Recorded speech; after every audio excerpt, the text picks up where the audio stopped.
Thank you. ನಾನು ಕೊಡಗು ಜಿಲ್ಲಾ ವರದಿಗಾರ ಅನುಕಾರ್ಯಪ್ಪ. ನಾವು ಇವತ್ತು ಮಡಿಕೇರಿಯ ಹದಗೆಟ್ಟ ರಸ್ತೆ ಬಗ್ಗೆ ಸುದ್ದಿಯನ್ನು ಕೊಡ್ತಾ ಇದ್ದೀವಿ. 2 ದಿವಸಗಳ ಹಿಂದೆ ಅಷ್ಟೇ ನಾವು ರಾಜಾ ಸೀಟ್ ರೋಡ್ ಯಾವ ರೀತಿ ಇದೆ ಅಂತ ಹೇಳಿ ನಿಮಗೆ ತೋರಿಸಿದೀವಿ. ಸಂಪೂರ್ಣ ಕೆರೆ ಅಂತ ಇತ್ತು ಆ ರೋಡ್. ಈಗ ಮತ್ತೊಂದು ರಸ್ತೆ ಸಂಪಿಗೆ ಕಟ್ಟೆ ಅಂತ ಹೇಳೋ ಜಾಗದಲ್ಲಿ ಮತ್ತೊಂದು ರಸ್ತೆ, ಇದು ಅಂದ್ರೆ ಮಡಿಕೇರಿಗೆ ಹೋಗಿ ಸೇರುತ್ತೆ ಈ ರಸ್ತೆ. ಸಾಕಷ್ಟು ಪ್ರವಾಸಿಗರು ಇದೇ ರಸ್ತೆ ಮೂಲಕ ಬರುವಂತದ್ದು. ನೋಡಿ ಯಾವ ರೀತಿ ಇದೆ ಅಂತ ಹೇಳುವಂತದ್ದು. ಕೆರೆ, ಇದು ಕೂಡ ಕೆರೆ ರೀತಿಯಲ್ಲೇ ಇರುವಂತದ್ದು, ಸಂಪೂರ್ಣವಾಗಿ ಗುಂಡಿಮಯವಾಗಿದೆ. ಇತ್ತೀಚೆಗೆ ಅಂದ್ರೆ ಕಳೆದ 1-2 ದಿವಸಗಳ ಹಿಂದೆ ಈ ಕೆಲವು ಸಂಘಟನೆಗಳ ಪ್ರಮುಖರು ಬಂದು ಮಣ್ಣನ್ನು ಹಾಕಿದ್ದಾರೆ ಇಲ್ಲಿಗೆ.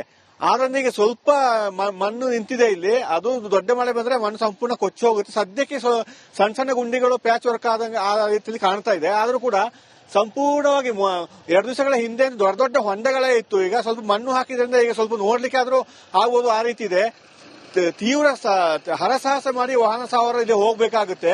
ಈ ನಗರಸಭೆಯವರು ಏನ್ ಮಾಡ್ತಿದ್ದಾರೆ ಅಂತ ಹೇಳುವಂತದ್ದು ಯಾರಿಗೂ ಗೊತ್ತಿಲ್ಲ. ನಗರಸಭೆ ಅಧ್ಯಕ್ಷರಿದ್ದಾರೆ, ಆಯುಕ್ತರಿದ್ದಾರೆ, ಯಾರು ಇದರ ಬಗ್ಗೆ ಗಮನ ಹರಿಸ್ತಿಲ್ಲ. ಅಟ್ಲೀಸ್ಟ್ ದೊಡ್ಡ ದೊಡ್ಡ ಗುಂಡಿಗಳನ್ನಾದ್ರೂ ಮುಚ್ಚುವಂತ ಕೆಲಸವನ್ನು ಮಾಡಬಹುದಿತ್ತು, ಅದನ್ನು ಕೂಡ ಮಾಡ್ತಾ ಇಲ್ಲ. ಇಲ್ಲಿ ನೋಡಿ, ಮೊನ್ನೆಷ್ಟೇ ನೀವು ಹೋಗ್ಲಿಕ್ಕೆ ಈ ತರ ಹಲಗೆಗಳನ್ನ ಇಟ್ಟಿದ್ದಾರೆ ದಾಟ್ಲಿಕ್ಕೆ ಅಂತ ಹೇಳಿ. ನಡ್ಕೊಂಡು ಹೋಗ್ಲಿಕ್ಕೆ ಕೂಡ ಆಗಲ್ಲ ಇಲ್ಲಿ. ಈ ರೀತಿ ಹಲಗೆಗಳನ್ನು ಇಟ್ಟು ದಾಟಿ ಹೋಗೋದಕ್ಕೆ ವ್ಯವಸ್ಥೆ ಮಾಡಿರುವಂತದ್ದು, ಆ ರೀತಿ ಇರುವಂತದ್ದು. ಸಾಕಷ್ಟು ರಸ್ತೆಗಳು ಮಡಿಕೇರಿ ಇದೇ ರೀತಿ ಹದಗೆಟ್ಟಿರುವಂತದ್ದು. ಕೆಲವು ಕಾಂಕ್ರೀಟ್ ರಸ್ತೆಗಳನ್ನು ಹೊರತುಪಡಿಸಿ ಉಳಿದ ಎಲ್ಲಾ ರಸ್ತೆಗಳು ಇದೇ ರೀತಿ ಇರುವಂತದ್ದು. ಇದು ಮೊನ್ನೆ ಸಂಘಟನೆಯವರು ಇಟ್ಟಿಗೆ ಚೂರುಗಳನ್ನು ತಂದು ತುಂಬಿರುವಂತದ್ದು ಗುಂಡಿಗಳಿಗೆ. ದೊಡ್ಡ ದೊಡ್ಡ ಗುಂಡಿಗಳಿತ್ತು. ಈಗ ಸ್ವಲ್ಪ ಗುಂಡಿಗಳ ಸಂಖ್ಯೆ ಕಡಿಮೆ ಆಗಿದೆ. ಆದರೂ ಕೂಡ ವಾಹನ ಸವಾರಿಗೆ ಹೋಗ್ಲಿಕ್ಕೆ ಆಗ್ತಾ ಇಲ್ಲ. ಈಗ ಮಳೆ ಹೊಡಿತಿದೆ ಬೇರೆ, ಮಳೆಯಿಂದಾಗಿ ನೀರು ಆ ಕಡೆ ಈ ಕಡೆ ಹಾರ್ತಾ ಇದೆ. ದ್ವಿಚಕ್ರ ವಾಹನ ಸವಾರಿಗೆ ತೀವ್ರ ಸಮಸ್ಯೆ ಆಗುತ್ತೆ, ಹೋಗ್ಲಿಕ್ಕೆ ಆಗಲ್ಲ. ಸಾಕಷ್ಟು ಮಹಿಳೆಯರು ದ್ವಿಚಕ್ರ ವಾಹನದಲ್ಲಿ ಹೋಗ್ತಾರೆ, ಅವರಿಗೆ ಕೂಡ ಸಮಸ್ಯೆ ಆಗ್ತಾ ಇದೆ, ವಿದ್ಯಾರ್ಥಿಗಳಿಗೆ ಸಮಸ್ಯೆ ಆಗ್ತಿದೆ. ಆದ್ರೂ ಕೂಡ ಯಾರು ಗಮನ ಹರಿಸ್ತಿಲ್ಲ. ಯಾಕೆ ಅಂತ ಹೇಳುವಂತದ್ದು. ಒಂದು ಕಡೆ ರಾಜಾ ಸೀಟ್ ರಸ್ತೆ ಸಂಪೂರ್ಣವಾಗಿ ಹದಗೆಟ್ಟಿದೆ. ಈಗ ಮಡಿಕೇರಿ ಅಂತ ಹೇಳುವಾಗ ಸಾಕಷ್ಟು ಪ್ರವಾಸಿಗರು ಬರುವಂತ ಸ್ಥಳ ಇದು. ಸಾವಿರಾರು ಪ್ರವಾಸಿಗರು ಬರ್ತಾರೆ. ಆದ್ರೂ ಕೂಡ ಈ ರಸ್ತೆಯನ್ನೆಲ್ಲ ಯಾಕೆ ಹೀಗೆ ಇಟ್ಕೊಂಡಿದ್ದಾರೆ ಅಂತ ಹೇಳುವಂತದ್ದು ಎಲ್ಲರೂ ಬಂದು ನೋಡಿ ಒಂಥರ ಅಸಹ್ಯ ಪಟ್ಕೊಂಡು ಹೋಗ್ತಿದ್ರೆ. ಯಾಕೆ ರಸ್ತೆ ಈ ರೀತಿ ಇದೆ ಅಂತ ಹೇಳುವಂತದ್ದು, ಯಾಕೆ ಸರಿ ಮಾಡ್ತಿಲ್ಲ ಅಂತ ಹೇಳುವಂತದ್ದು. ಈಗ ಮಳೆ ನೆಪ ಹೇಳ್ತಿದ್ದಾರೆ. ಮಳೆಗಾಲದಲ್ಲಿ ರಸ್ತೆ ಕೆಲಸ ಮಾಡ್ಲಿಕ್ಕೆ ಆಗಲ್ಲ, ಸರಿ.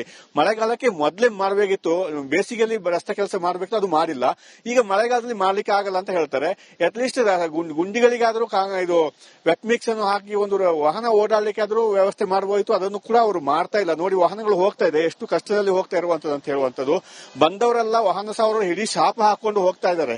ಇದು ಇಂದು ನಿನ್ನೆ ಕಥೆ ಅಲ್ಲ. ಪ್ರತಿ ವರ್ಷ ಮಳೆಗಾಲದಲ್ಲಿ ಎಲ್ಲಾ ರಸ್ತೆಗಳು ಇದೇ ರೀತಿ ಇರುವಂತದ್ದು. ಅದರಿಂದ ಆದಷ್ಟು ಬೇಗ ನಗರಸಭೆಯವರು ಎಚ್ಚೆತ್ತುಕೊಂಡು ರಸ್ತೆಯನ್ನು ಸರಿ ಮಾಡಿ ಅಂತ ಹೇಳಿ ಎಲ್ಲಾ ವಾಹನ ಸವಾರರು ಆಗ್ರಹವನ್ನು ಮಾಡ್ತಾ ಇದ್ದಾರೆ.